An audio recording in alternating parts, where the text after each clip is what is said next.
Bonjour à toutes et à tous et bienvenue dans ce nouveau podcast. Aujourd'hui, solstice d'été dans l'hémisphère nord.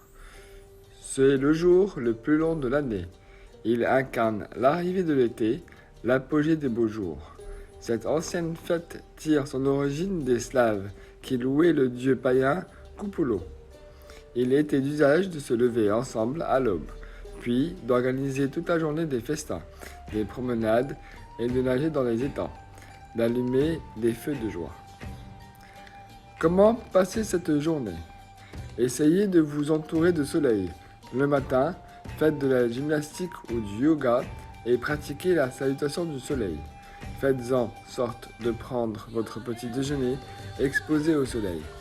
Habillez-vous de vêtements de couleurs vives, passez plus de temps à l'extérieur. Cette journée est propice au travail créatif, à la pratique de vos activités préférées et à la communication avec vos proches. Rituel. Allumez une bougie, asseyez-vous dans un endroit calme et paisible, méditez pour évacuer vos pensées. Pensez à tout ce à quoi vous aimeriez renoncer dans votre vie, puis imaginez-le brûler dans la flamme d'une bougie. Remerciez l'univers pour ses leçons et ouvrez-vous mentalement à de nouveaux changements heureux. Formez des désirs qui vous tiennent à cœur.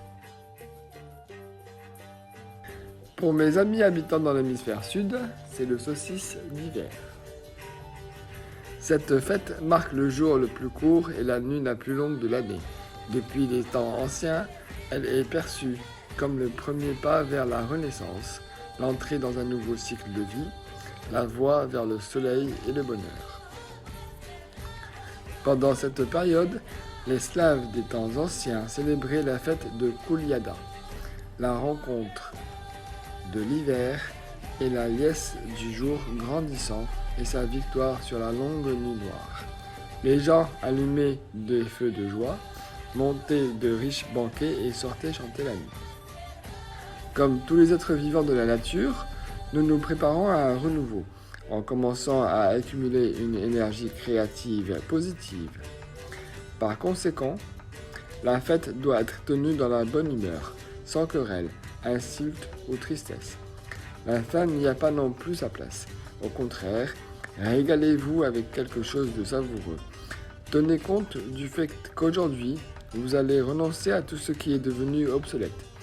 Vous purifiez physiquement et spirituellement et vous préparez aux mises à jour.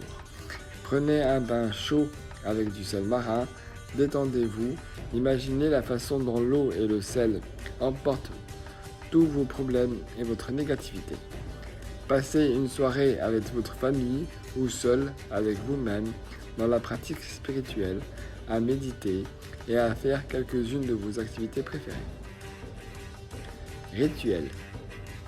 Si vous souhaitez régénérer votre personnalité dans l'année à venir, il vous faudra mener des rituels de purification.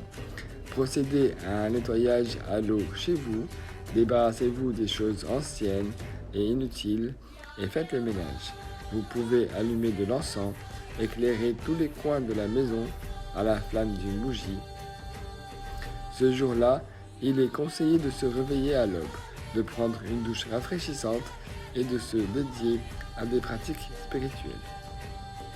Pratiquez par exemple une série d'exercices de yoga comme le Surya Namaskar, la salutation du soleil.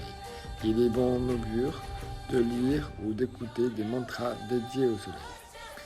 C'est tout pour le podcast d'aujourd'hui, dédié au solstice d'été pour l'hémisphère nord et le solstice d'hiver pour l'hémisphère sud. Je vous attends en commentaire. Namasté.